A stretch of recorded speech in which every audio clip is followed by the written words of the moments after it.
In recent times, many insurers have gone back to considering their purpose, i.e. why they exist. And as a result, many want to go beyond a regulatory box-checking exercise and link back to their purpose. And this helps them to clearly define their ESG strategy.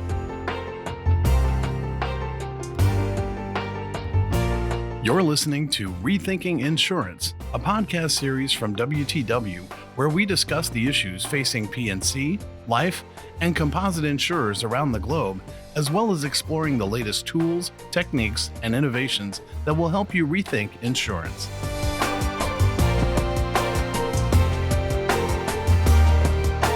Hello and welcome to Rethinking Insurance. I'm your host, Sina Thieme, and today I'm delighted to be joined by my guests, Niamh Carr and Mike Wilkinson, both senior directors in WTW's insurance consulting and technology business. Thanks for joining me, Niamh. Thanks, Sina. It's great to be here. Hello, Mike. Hi, Sina. Today's discussion is one of our ESG specials. If you're generally interested in the topic, then check out some of our other ESG specials. There's one with my colleague Michelle Radcliffe, for example, who I got the chance to discuss how climate transition risks impact the insurance industry. There's another one with my colleague David Singh, where we're talking about how climate conditions impact both insurance present day, but also future physical risks. But generally, we often hear insurers ask how they can design an ESG strategy and align that with their overall business goals, as well as incorporating ESG factors into their business strategies, into wider risk management frameworks, into investment portfolios, etc.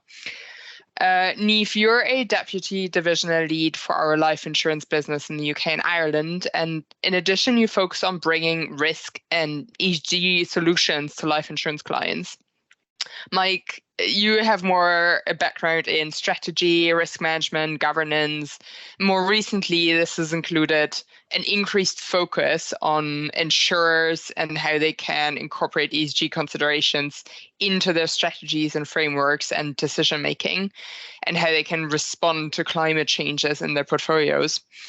So our focus today will be on developing and implementing an ESG strategy, and including identifying issues and outlining practical steps for getting started. That's the aim. Before we get into that discussion, first, let's find out a little bit about our guest. So, Mike, there's a former professional basketball player called Mike Wilkinson. He's American, but he played for the Macedonian national basketball team.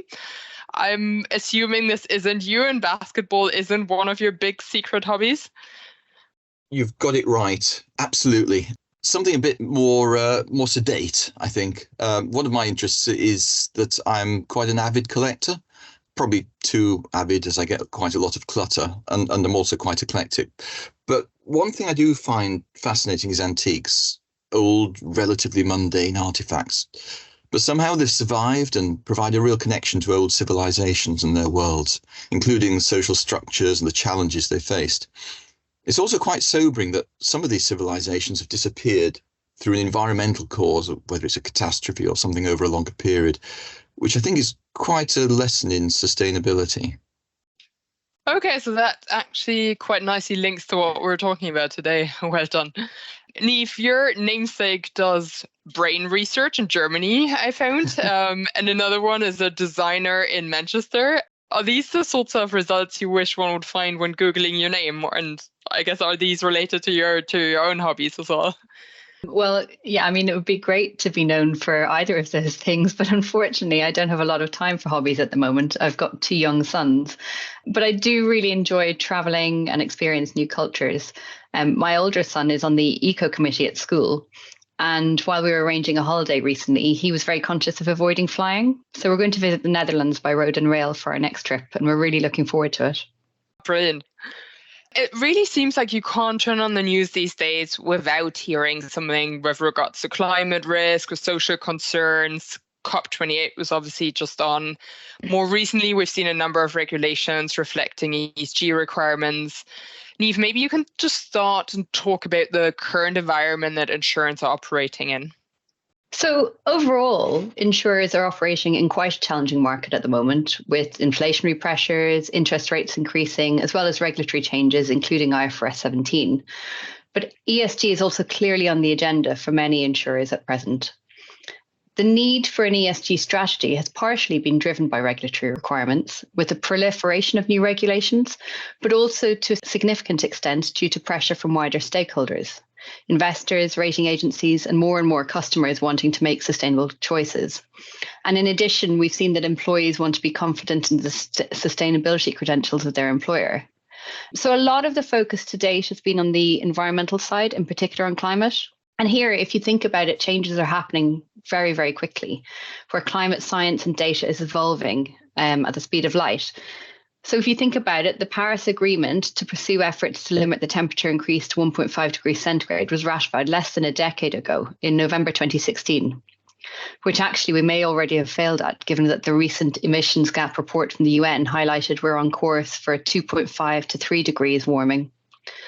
So since 2016, we've seen significant legislative, regulatory and organisational developments. The Financial Stability Board Task Force on Climate-Related Financial Disclosures, also known as TCFD, their reporting recommendations were originally published in 2017 on a purely voluntary basis, but they've subsequently become a regulatory requirement in some jurisdictions.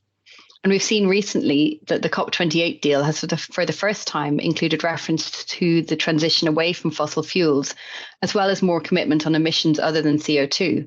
So insurers need to consider the potential impact of this on their business.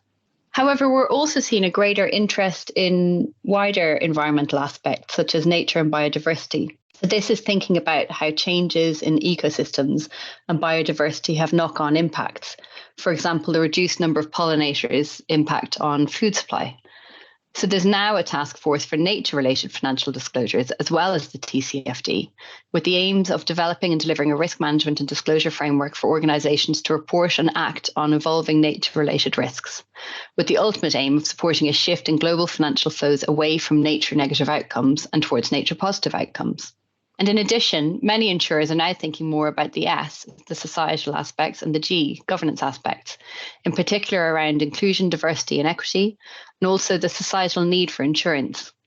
Trends in this social space, as well as the impacts of inflation and cost of living for both employees and customers, is making these aspects more prominent.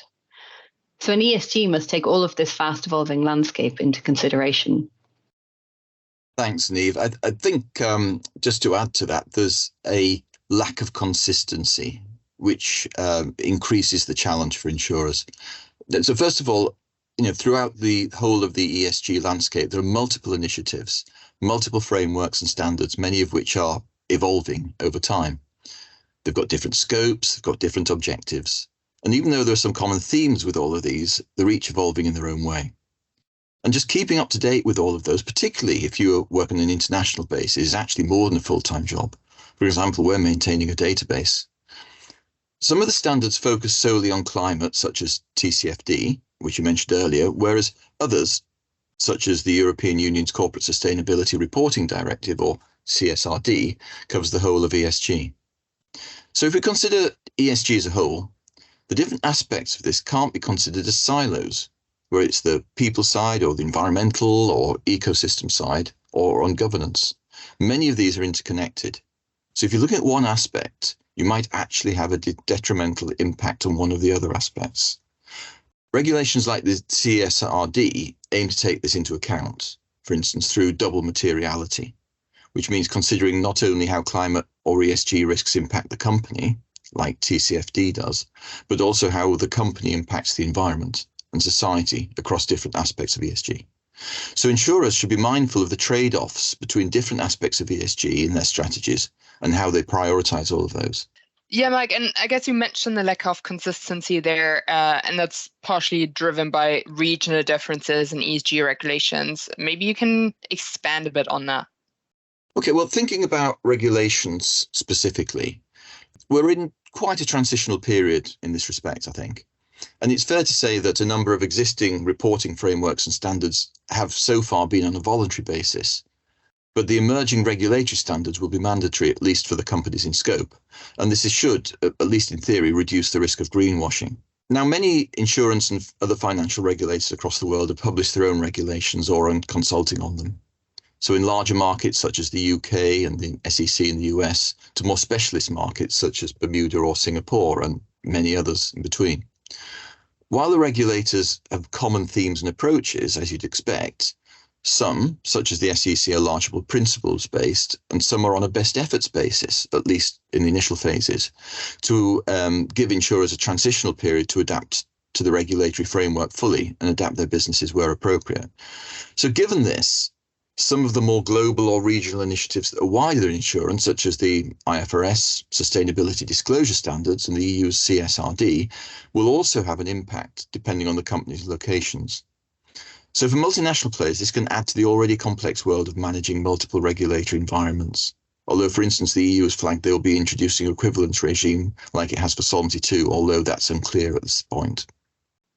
And what we've seen is that the Americas are lagging a bit compared to the UK and Europe in general, with some backlash in particular in the US market against climate change requirements. But having said that, we have seen some recent momentum with new requirements. So in Canada, in Bermuda, and also in the US, with states like New York, California, and Connecticut putting forward some regulations with regard to climate-related risks. And also we've seen developments in Mexico and Brazil and Latin America. But at the same time, the climate regulations emerging from the American jurisdictions are really actually quite similar to what we've seen in Europe and the UK, which are fairly inspired by TCFD recommendations, including a focus on governance, strategy, risk management, and obviously disclosure. Niamh, I guess apart from compliance with regulation, could you talk a bit more broadly about why it's important to have an ESG strategy? So I think that this depends on the motivations of the insurance company. In recent times, many insurers have gone back to considering their purpose, i.e. why they exist. And as a result, many want to go beyond a regulatory box-checking exercise and link back to their purpose. And this helps them to clearly define their ESG strategy. It helps them to decide where they should focus and how to allocate resources. A clearly defined and embedded strategy will ensure that an insurer clearly understands the potential risks and exposures arising, so for example from climate, and can seek to mitigate such risks where possible. An insurer may also be able to identify opportunities to create value through their ESG strategy. For example, seeking to find new customers through providing health insurance, which incentivizes preventative measures such as exercise. And this can be a win-win for both the insurer and the policyholder. An ESG strategy does need to be tailored. For example, a life insurer with a long-term focus will need to consider longer-term aspects, such as will the assets backing liabilities suffer through climate transition risk, whereas insurer providing liability coverage to energy companies will have a different area of focus, such as the risk of greenwashing. And if we look at the question another way, there are some clear risks of not having a well-developed and communicated strategy. So if the company's approach is driven only by regulatory and reporting needs, not only will those change over time and won't necessarily be geared towards the firm's specific profile, but there's an increased exposure to reputational or litigation risk, as the insurer won't be able to be sure that it's not saying one thing and doing another. Equally, unless you have a clearly articulated and communicated principles and priorities, how do you manage trade-offs between different priorities, where an action that might seem positive on one aspect of ESG could have a detrimental impact on another? So a typical example of this might be insuring lithium mines, which are important to the transition away from fossil fuels, but can also involve environmental degradation, human rights concerns, etc. So it's important that the strategy covers all aspects of ESG, including the priorities between different aspects, and how these will be managed or governed in the day-to-day operations of the company, including how this is integrated into the firm's risk management framework as well. For insurers, it's particularly important that not only does it cover the company's internal activities and value chain, but also focuses specifically on the insurance and investment portfolios, as Niamh has indicated earlier. So for instance, a company might wish to implement a consistent decision-making framework covering both risks and opportunities. Something like this can help with understanding how to manage both priorities and the trade-offs based on how material different risks are, to enable it to navigate a coherent and consistent path over the longer term and adapt to changing circumstances. It can also help to provide clear justification of the company's actions to both internal and external stakeholders to reduce inadvertent reputational risks. And as Niamh said earlier, this does need to be aligned to the firm's purpose, as well as the commercial realities and operations, to be both effective and embedded. It's really interesting, Mike. What are some of the other considerations when a company is trying to develop an ESG strategy? Well, I think you can look at this in a number of ways. You can look at the top down or bottom up, or preferably both.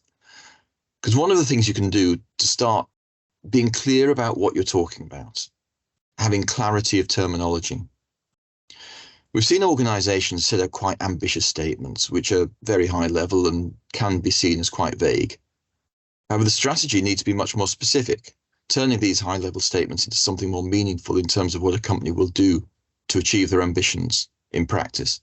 These in turn need to be translated in how they impact day-to-day operations and how these are governed and monitored. This part can be much more difficult, as principles may be implemented differently in different parts of the organization. They may be context dependent, perhaps through operating in different territories or markets, or considering the materiality of the risks and commercial realities. The potential or perceived lack of consistency will need to be capable of being explained and communicated to stakeholders. And given that ESG, and particularly climate, is very fast moving and needs to be viewed over a long time horizon, the strategy should be adaptable and agile to be able to respond to changing circumstances. So having clear governance, risk management, decision making, and communication in place. Having a well-developed scenario framework to support this will also be a critical element, particularly as agreed timeframes for actions on climate change are still quite unclear, even after COP28. Yeah, Mike, I really agree with those points. And I think another point to add is the importance of alignment from the top down. So especially at the board and the management level, there needs to be a common understanding of what ESG is for the organization. What's important to the company, what's meaningful, what's material, and what's the purpose of the organization. And then they can start to build a strategy. So I'm also curious about the flip side. Niamh, what are potential issues for insurers that don't act? So as we spoke about quite a lot earlier, there are increasing regulatory requirements. So a company needs to ensure they're keeping up with those requirements. And in particular, have enough time to build capabilities to meet those requirements. And regulators have put a lot of focus on this. But personally, I think there's a really large reputational risk. As I mentioned earlier, from what we're seeing in the market, it's really become necessary to have an ESG strategy because stakeholders, including investors, customers, and employees, are all expecting insurers to have one. They want to see a clear and tangible ESG strategy. Those insurers that don't have one will fall behind and potentially be subject to negative press and social media commentary. And where an insurer does have a strategy, it needs to be credible. A strategy that isn't credible opens an insurer up to allegations of greenwashing. Some of the other potential issues are kind of data in particular.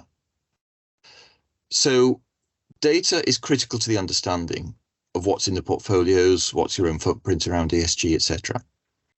And essentially, whilst it's possible to acquire data from external sources, and there are a number of providers who do provide this sort of data, it's important to build your own body of data aligned to specific businesses, and particularly around how the company will make decisions.